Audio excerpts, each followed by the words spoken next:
작년 연말정산 때 많이 환급 받으셨나요? 저는 200만원 정도 돌려받았어요. 올해도 드디어 연말정산 시즌이 돌아왔어요. 올해가 한 달 남았는데 지금부터라도 연말정산 잘만 준비하면 웬만한 투자성과 부럽지 않으니까 다들 준비 철저히 해서 목돈 한번 땡겨봅시다. 남은 2024년도에 소득공제를 최대한 받으려면 신용카드를 얼마를 더 써야 할지, 아니면 이제 체크카드를 써야 할지 딱 정해드릴게요. 오늘 영상에서 사용하는 엑셀 파일도 이메일로 공유드릴게요. 그럼 시작하겠습니다. 직장인의 지갑을 뭐라고 부르죠?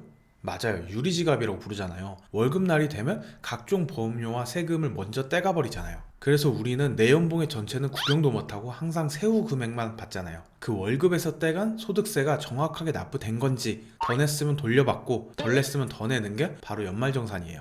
그럼 연말정산에서 필수로 알아야 할 두 가지가 있어요.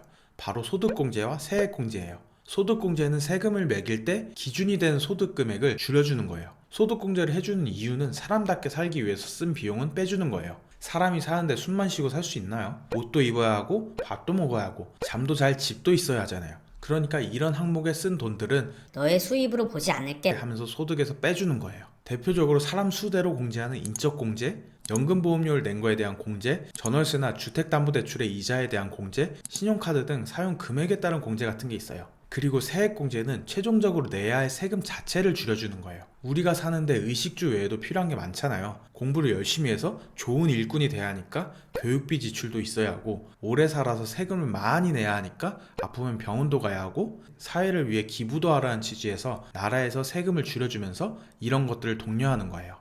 올해엔 결혼을 많이 하라고 1인당 50만원씩 결혼세액공제도 생겼어요. 내가 번 급여에서 줄여주는 게 소득공제, 나라가 권장하는 걸 하면 세금을 줄여주는 게 세액공제입니다.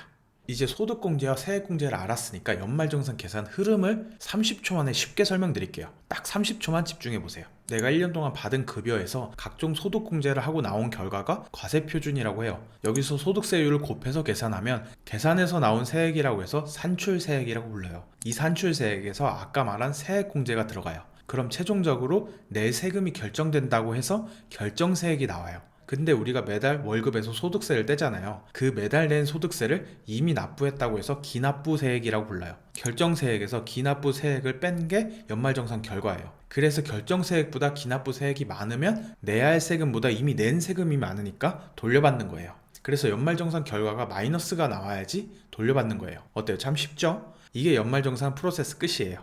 그럼 우리의 목표는 이 결정세액을 낮추는 거예요. 급여는 이미 정해져 있으니까 소득공제와 세액공제를 최대한 챙겨받아야지 결정세액이 낮아질 수 있겠죠? 그래서 연말정산을 준비한다는 거는 소득공제와 세액공제를 내가 받을 수 있는 상황인지, 있으면 어떻게 해야지 최대로 받을 수 있는지, 이걸 챙기는 거예요. 자, 다들 이제 연말정산 프로세스는 이해 가시죠? 혹시 이해가 안 되시면 처음부터 한 번만 더 다시 보시면 분명히 이해가 가실 거예요. 아마 연말정산할 때 신용카드보다 체크카드 쓰는 게 더 유리하다는 말을 한 번쯤 들어보셨을 거예요. 카드를 어떤 걸 사용하냐에 따라서 소득 공제율이 달라져서 그래요. 최근에 홈택스의 연말정산 미리 보기가 오픈됐는데, 여기서 지난 1월부터 9월까지 카드 사용액을 확인해 보실 수가 있어요. 이걸 같이 확인하면서 남은 2024년도에 소득 공제를 최대한 받으려면 신용카드를 얼마를 더 써야 할지, 아니면 이제 체크카드를 써야 할지 딱 정해드릴게요. 먼저 홈택스 홈페이지로 들어오세요. 여기서 로그인을 선택하셔서 각자 로그인을 해주세요. 로그인을 하고 나면 상단에 장려금, 연말정산, 전자기부금 탭에서 연말정산 미리 보기를 클릭해주세요. 여기에서 좌측에 신용카드 소득공제 계산하기를 클릭해주세요. 그럼 이런 페이지가 나와요. 여기서 지급 명세서 불러오기 버튼을 클릭해주세요. 그리고 이런 팝업 창이 뜨면 확인. 그러면 작년 총 급여액이 찍힐 거예요. 작년 급여액을 참고해서 올해 급여액으로 수정하시고 적용 한번 눌러주세요. 그리고 중간에 있는 신용카드 자료 불러오기 버튼 클릭해주세요. 그럼 이쪽이랑 하단에 신용카드 등 사용금액 확인에 1월부터 9월까지 사용액이 불러져 와요. 쭉 내려와 보시면 이런 표가 있죠. 자, 이 표를 이 시트에 그대로 옮겨놨어요. 혹시 헷갈릴까 싶어서 표색도 똑같이 해놨어요. 홈택스에서 1월부터 9월까지 카드 사용액을 엑셀 시트 하늘색 영역에 입력을 해주시고, 홈택스에서 우측에 있는 2023년도 전체 사용분 값을 시트 우측에 있는 보라색 영역에 입력을 해주세요. 시트 상단에는 올해 총 급여액을 빨간색 영역으로 표시해놨어요. 아까 홈택스에서 올해 예상급여 입력하셨죠? 그 값을 여기에 넣으시면 돼요.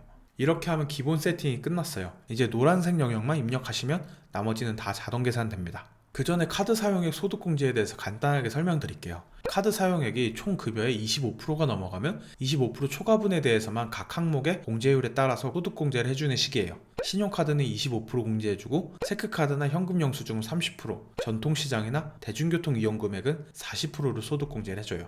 이게 소비 촉진을 독려하기 위해서 해주는 거예요. 그래서 예를 들어서 소득이 4천만 원이면 25%인 1천만 원을 초과해서 사용한 이용액만 공제를 해줘요. 신용카드를 800만 원 쓰고 체크카드를 500만 원 썼다고 해볼게요. 그럼 합치면 1,300만 원이니까 300만 원에 대해서 소득공제가 들어가요. 최종적으로 90만 원이 소득공제가 되는 식이에요. 만약에 신용카드만 1,300만 원 썼다라면 300만 원의 15%인 45만 원만 소득공제가 되는 거죠. 이렇게 카드를 어떻게 썼냐에 따라서 같은 금액을 사용했더라도 소득공제가 많이 달라져요. 연봉 7천만 원 이하는 신용카드 등 공제 한도가 300만 원, 전통시장, 대중교통, 도서공연 합계 공제가 300만 원씩이에요.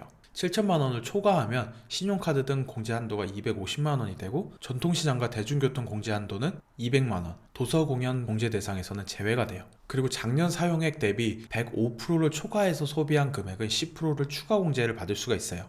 이게 카드 소득공제의 내용이 끝이에요. 그럼 다시 시트로 돌아와 볼게요.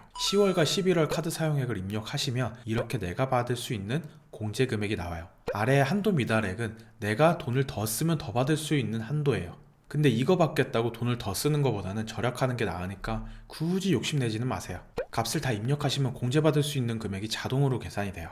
우측을 보면 신용카드를 얼마나 더 써야 할지도 계산을 해줘요. 만약에 총 급여의 25%를 초과해서 사용했다면 여기에 이제 체크카드를 사용하라는 멘트가 나올 거예요. 이 공제율이나 계산하는 체계는 앞으로 크게 달라지진 않을 거예요. 이제 이 시트를 저장해 두시면 올해는 물론 앞으로 매년 신용카드나 체크카드 중 어떤 걸 써야 할지 계산이 바로 되니까 이 시트 참고하셔서 소비하시면 돼요. 이 시트 메일로 받는 방법은 아래 더보기에 구글 폼 남겨놓을게요. 구독과 댓글 달아주시고 신청하시면 확인 후 2-3일 내로 발송해 드릴게요. 오늘 내용 조금 어려운 내용이었는데 직장인이라면 꼭 알아야 하는 내용이니까 이해가 안 되는 부분이 있으면 댓글 달아주세요. 오늘 영상 유익하셨다면 구독 부탁드릴게요. 긴 영상 시청해 주셔서 감사합니다.